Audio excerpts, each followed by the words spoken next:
Assalamualaikum warahmatullahi wabarakatuh. Halo Sobat Syiar, kembali lagi dengan kita dalam serial podcast Syiar Alauddin Podcast, podcast Islami masa kini. Nah, kali ini kita akan membahas tema yang sangat menarik nih teman-teman semua, yaitu tentang pemuda atau kepemudaan di masa saat ini. Nah, tentunya juga saya tidak sendiri aja nih. Saya ditemani oleh narasumber saya yang sangat cantik tentunya.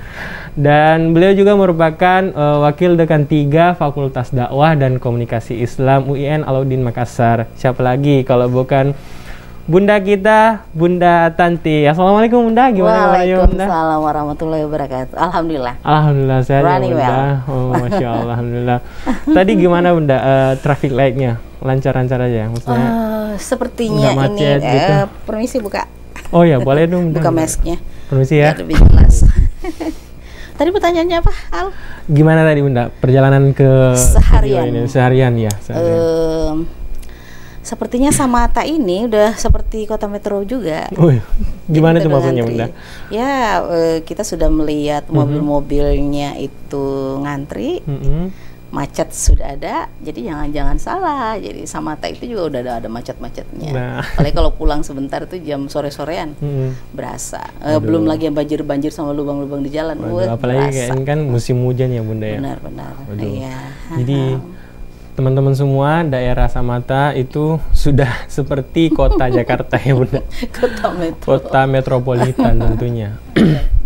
Nah, gini ya Bunda, kita kan kemarin itu bangsa Indonesia itu baru aja ngerayain Hari Sumpah Pemuda, tepatnya itu pada tanggal 28 Oktober kemarin Bunda. Nah, jadi istilahnya kita tuh, nah itu yang akan kita mau bahas Bunda, tentang kepemudaan.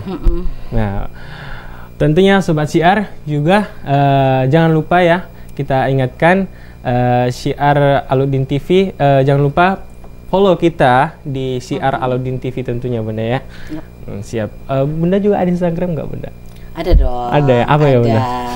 Nanti ditulis ya boleh, di ke bawah layar sini. Siap. Iya. Oke Bunda, berangkat ke kepemudaan nih Bunda. Menurut Bunda sih ya, itu pemuda itu sebenarnya apa sih Bunda? Maksudnya kepemudaan itu menurut Bunda? Pemuda itu ya? Iya. Ya karena Bunda kan mantan pemuda juga ya. Iya tentunya dong Bunda. Jadi bisa bicara tentang pemuda. Siapa pemuda itu? Iya. Kalau saya sih ya, pemuda itu bukan satu fase ya, satu fase dalam kehidupan kita. Fase ini dimana kalau disebut pemuda yang kebayang tuh progresif, dinamis. Ya. Ya seperti kalian ini kan, pemuda itu adalah satu waktu, satu masa yang melintasi kehidupan kita, di mana pada masa itu kita memang sangat produktif. Jadi kalau bicara tentang pemuda, yang di dalam pikiran kita adalah bukan hanya soal bilangan ya, it's not just a number. Lebih kepada bukan persoalan usia, bagaimana kita mengisi fase itu dengan hal-hal yang produktif. Simpel sih saja kalau dibilang pemuda itu, karena kadang-kadang ada orang yang berada pada usia pemuda tapi tidak nampak kepemudaannya, ya nggak? Iya benar. Iya. Kayak terlalu gimana gitu ya? Mungkin karena dia kurang partisipatif di dalam menjalani fase tersebut, atau mungkin dia terlalu disibukkan dengan hal-hal yang lebih menyangkut kepada kehidupan pribadinya. Sementara kalau kita membayangkan pemuda, apalagi kalau dalam konteks kepemudaan di Indonesia berkaitan dengan Hari Sumpah Pemuda, itu berarti lebih kepada bagaimana sumbangsi dia sebagai warga negara, bagaimana sumbangsi dia sebagai seorang yang personal, yang bisa memberikan sesuatu yang kontributif, yang bisa memberikan nilai tambah kepada negaranya, kan gitu ya. Tapi kan ada banyak juga pemuda yang merasa saya juga ngapa-ngapain begini-begini aja, ya kan? Padahal di dalam diri pemuda itu sebenarnya ada power. Ada hal yang positif yang sayang kalau dibiarkan aja nganggur, atau kayak lahan tidur tidak dimaksimais, tidak diberdayakan gitu. Padahal itu kan intinya adalah lebih banyak bermanfaat untuk orang banyak. Ya kayak gitu deh. Nah gitu. Jadi pemuda itu menurut Bunda Tanti Irwanti itu pemuda itu ialah orang yang berjiwa semangat tinggi, karismatik dan lain kayak gitu ya Bunda ya. Intinya pemuda itu identik dengan gesit, cepat dan apa ya? Dinamis kayak gitu ya Bunda. Bayangan kita seperti itu. Sip. Nah, ngomong-ngomong soal pemuda zaman sekarang, zaman sekarang ya Bunda.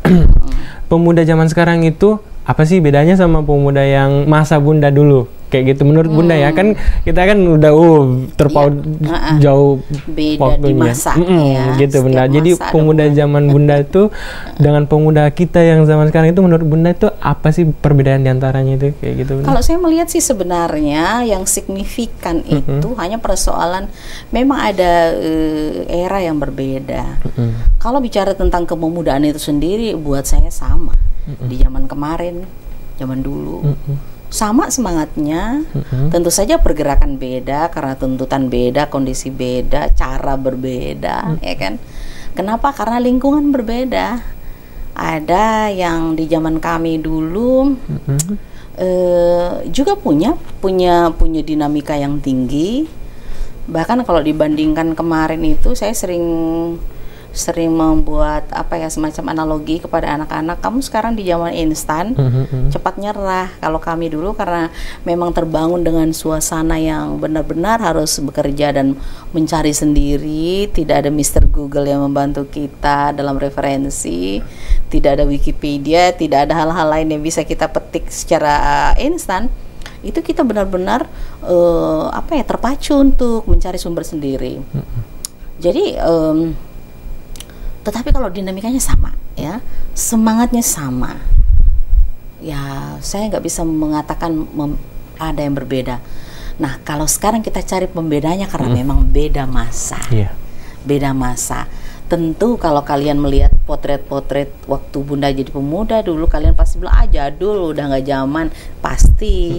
Tetapi dulu sangat zaman di zaman kami. Memang kita nggak boleh menggunakan formula yang sama untuk kondisi yang berbeda, ya kan? Jadi bedanya adalah memang kondisi kita berbeda. Dari faktor ya Bunda, banyak, mungkin ya. Sekarang kan zaman kan sudah maju nih, teknologi IT, gadget segala macam. Sumbernya banyak. Tapi apakah itu membuat atau dengan kata lain saya bisa mengatakan bahwa pemuda yang sekarang dengan sumber dan referensi yang banyak itu jauh lebih hebat dari zaman kemarin? Bukan karena Bunda dari produk zaman kemarin terus saya katakan tidak. Tapi memang realitanya adalah bukan di situ ukurannya. Bukan di situ ukurannya bahwa sekarang dengan banyak referensi, dengan kita dimanjakan oleh sumber-sumber yang mudah. Berarti anak-anak zaman sekarang jauh lebih hebat dari kemarin. Ternyata tidak. Ternyata tidak. Bukan di situ ukurannya ternyata, Al. Bukan di situ ukurannya. Atau kita kasih contoh saja ya, pergerakan perpemuda di tahun kemarin, ya kita tidak bisa menafikan bahwa apa yang kita petik sekarang ini adalah kerja pemuda tahun kemarin kan, tahun-tahun kemarin. Jadi kebayang nggak nilai perjuangan mereka? Pasti sangat beda. Iya kan? Dengan kita baca di sejarah-sejarah dengan hanya bambu runcing mereka bisa melawan musuh. Sekarang mungkin kita ya mungkin tidak menggunakan itu lagi kan? Udah zamannya rudal, nuklir dan segala macam kan beda aja. Bahkan sekarang itu orang serang Bunda, serang di medsos. Nah ini juga nih yang menarik nih Bunda. Pemuda sekarang kan karena kebanyakan main media sosial ya Bunda ya. Itu kayak gimana ya? Kayak jadinya malas nih Bunda. Jadi kayak karena adanya media sosial justru mereka kayak cuman udahlah gitu aja maksudnya. Nah solusi dari Bunda itu ada nggak sih Bunda, maksudnya kayak kita itu dalam bermedia sosial zaman sekarang ini? Saya termasuk karena saya orang sosiologi ya, orang sosial. Saya lebih banyak melihat dari banyak sisi. Ya. Jadi saya nggak bisa menjudge sesuatu itu dari satu sisi aja. Karena kalau saya menjudge dari satu sisi maka tajam yang bisa Bunda sampaikan. Tetapi secara umum bahwa media sosial itu adalah zaman pintar, tapi yang menggunakan kadang-kadang kurang pintar. Kurang pintar, betul, Bun. Kurang cerdas. Jadi rasanya memang butuh pendampingan, ya. Butuh pembelajaran, butuh pemahaman, dan butuh filter. Filter itu dari sekolah, dari kampus, dari agama kita. Kita belajar banyak bagaimana untuk tidak selalu men-share persoalan-persoalan pribadi kita, karena ada orang yang lebih cerdas di luar sana yang bisa memanfaatkan itu sebagai sebuah kejahatan. Nah, ya, itu dia teman-teman semua dengar. Iya kan? Kalau kita vulgar cerita tentang apapun di media sosial, sedikit-sedikit update status ini gitu. Kayak dunia mau kiamat, gitu kan? Kamu yang lagi berantem sama orang, dunia yang seolah-olah mau kiamat, akhirnya semua diomongin. Dia tidak tahu bahwa dia akan masuk terjerat dalam undang-undang ITE. Kemudian mungkin bisa saja ada orang lain, jangan lupa sekarang hacker jago-jago, bisa mau foto dan segala macam. Pokoknya segala hal bisa dilakukan sekarang. Ya, semuanya rasanya nothing impossible. Semuanya udah bisa dilakukan dengan mudah. Jadi sebenarnya kemudahan yang ada sekarang ini dengan kemajuan teknologi, justru itu merupakan ancaman balik bahwa ternyata kemudahan ini juga bisa berimpact buruk terhadap kehidupan kita. So, fahami itu. Orang muda cerdaslah sedikit bermedia sosial. Cerdaslah sedikit. Sekarang kan banyak yang kebablasan.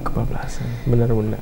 Iya. Tuh, teman-teman zaman sekarang kan itu kayak gimana ya dalam bermedia sosial itu juga mereka ya asal-asalan gitu. Mereka tuh nggak takut kayak apa ya. Justru mereka sengaja membagikan privasi mereka sendiri, betul.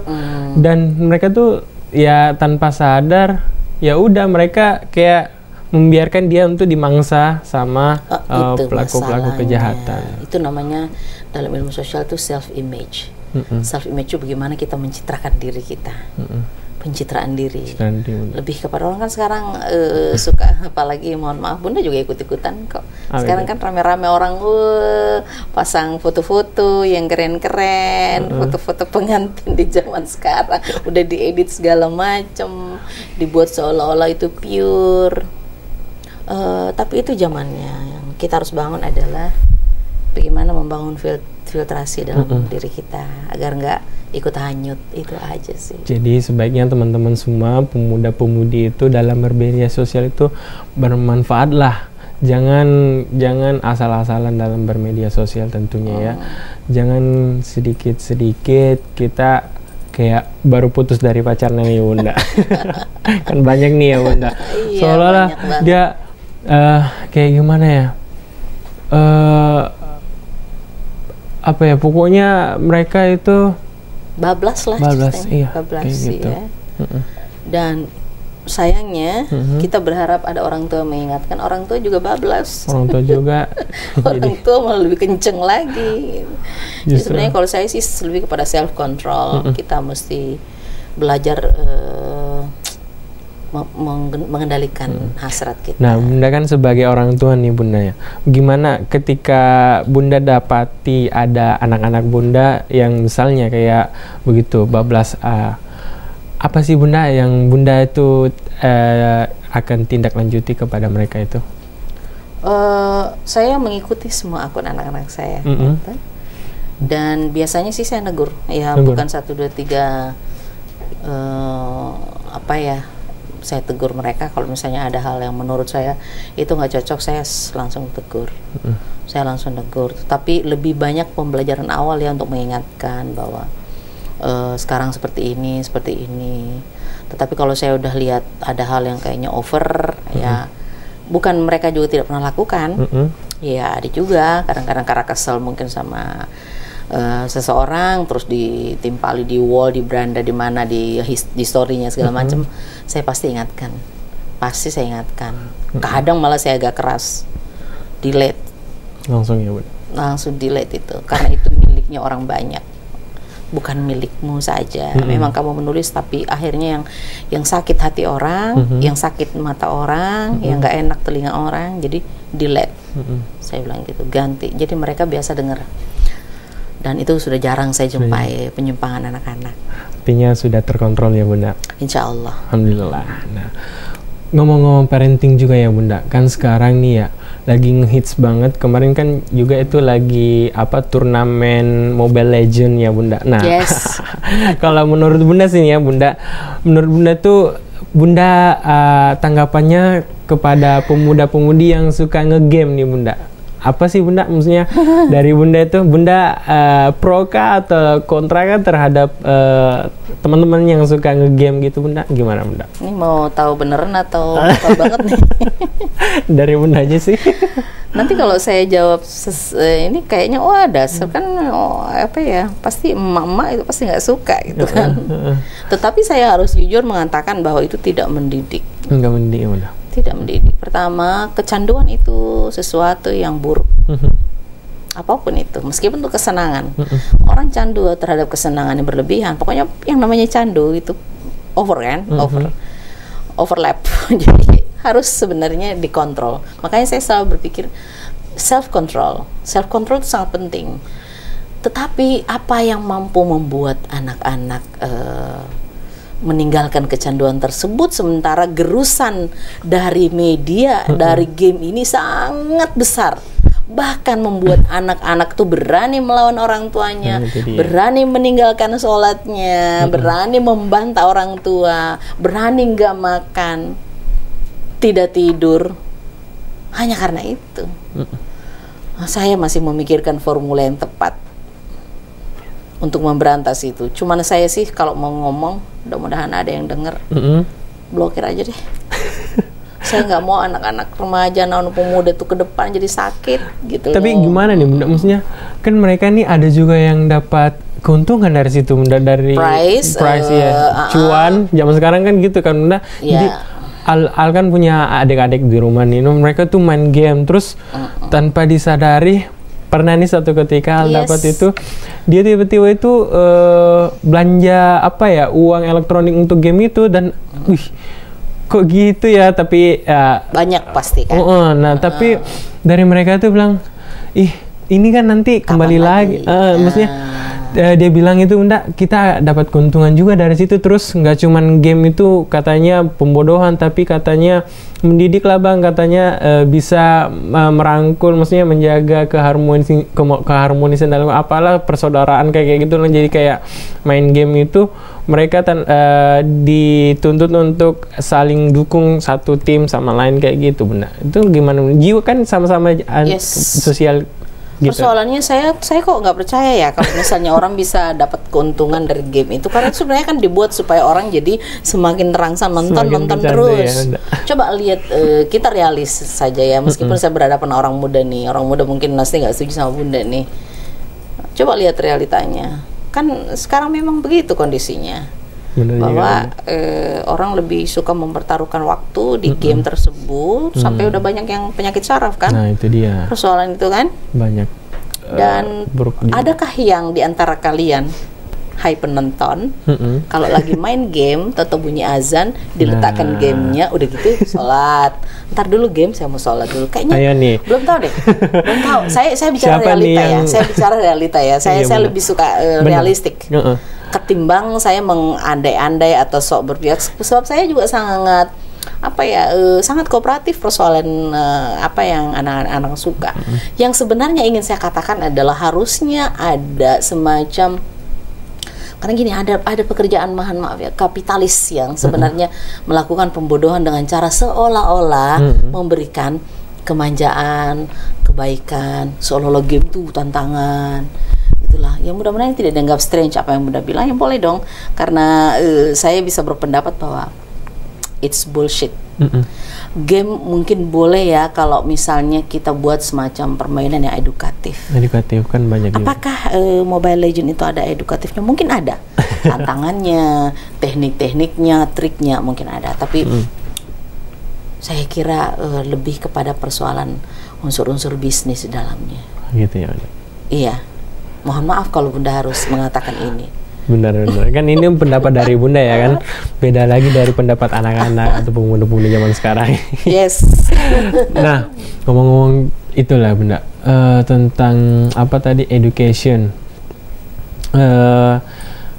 pesan Bunda kepada pemuda-pemudi zaman sekarang nih, apa nih Bunda pesannya?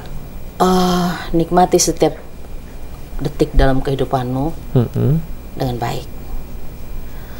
Saya melewati masa usia muda saya dengan terlalu banyak cerita. Kalau saya buat dalam bentuk novel, saya kira berpuluh-puluh buku jadinya. Karena ada banyak yang saya buat dalam lembaran-lembaran kehidupan tersebut. Saya ingin anak-anakku tuh yang muda-muda sekarang ini melakukan hal-hal tersebut juga. Jadi nanti ada buku kehidupan kita bisa lihat di halaman sekian. Oh ternyata dulu saya pernah ya jadi pemain sepak bola. Ternyata saya dulu menang ya juara nyanyi. Oh ternyata saya ini. Oh ternyata saya juga pernah lo dapat Mobile Legend tuh dapat misalnya kayak gitu ya. Itu bolehlah jadi satu lembaran kehidupan. Jangan nanti halaman 1 sampai 36 tuh Mobile Legend terus misalnya. Jadi artinya tidak variatif kehidupan kita. Jadi kalau saya istilah life is a very wonderful thing. Wonderful thing. Saya jadi buat sesuatu yang indah dalam kehidupan kita. Siapa yang membuat itu? Kita. Saya suka bilang bahagia itu nggak boleh pinjam dari orang. Ya, produktivitas, kepandaian kita nggak boleh pinjam dari orang. Kita yang merajut, kita yang membangun. Dengan apa? Dengan semangat. Kita harus melawan karena sekarang kita ini terkungkung oleh masa yang banyak dengan tanpa sengaja pelan-pelan menghancurkan generasi. Belum lagi kalau kita bicara persoalan-persoalan drug, persoalan-persoalan vandalism. Zaman Bunda dulu itu ya, boleh dong Bunda sharing masa-masa Bunda dulu itu, apakah pengalaman yang bisa Bunda share ke penonton atau teman-teman semua yang sedang menyaksikan itu,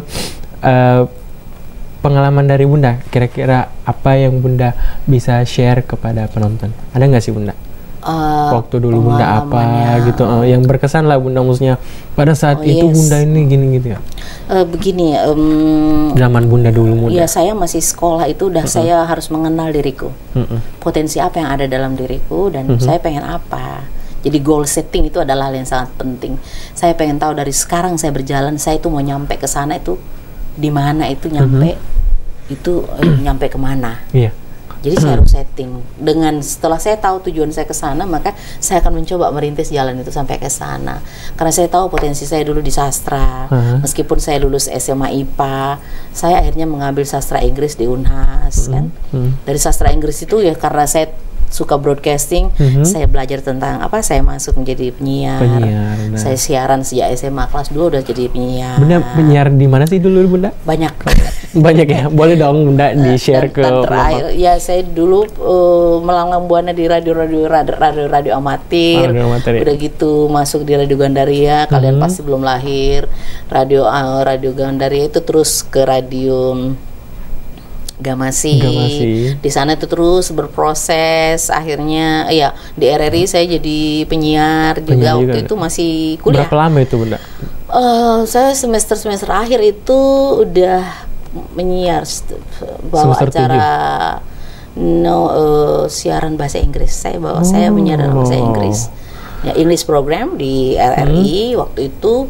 Dan ternyata itu yang membawa saya jadi pegawai negeri karena mungkin loyalitasku yang mau dibayar murah, tapi dedikasinya tinggi. Akhirnya saya ditawarkan jadi pegawai negeri di sana. Jadi sambil menyiar di radio-radio swasta dan alhamdulillah sebenarnya saya pegawai negeri pertama dari RRI. Republik Indonesia. RRI yang di ini ya Bunda, Riburane. Riburane. Iya.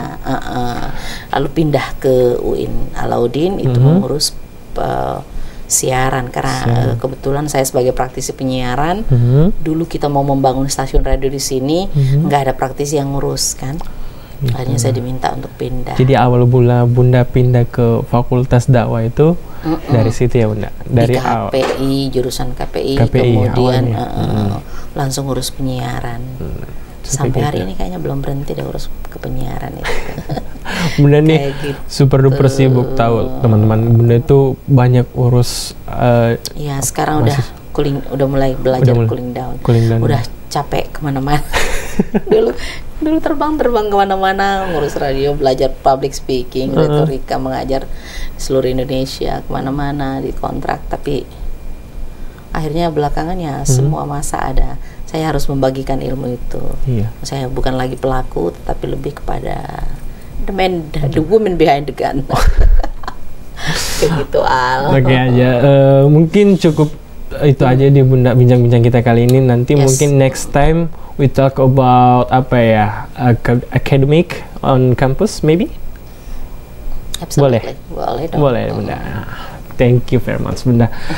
Terima kasih banyak sudah mampir di studio kita di Syiar Podcast TV. Nah, untuk teman-teman juga jangan lupa ya, nanti follow kita, ikuti kita di YouTube, channel YouTube kita di Syiar Alauddin TV, dan juga di Instagram di @Syiar_Alauddin TV.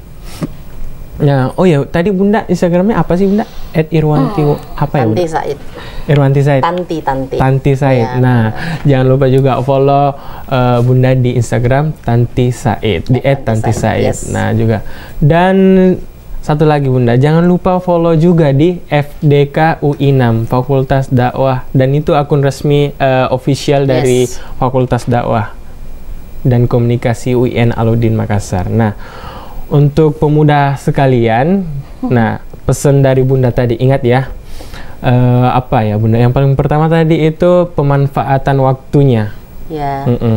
Terus yang kedua, jangan lupa untuk senantiasa mengeksplor apa ya, potensi yang ada. Nah, untuk itu cukup ya. Oke.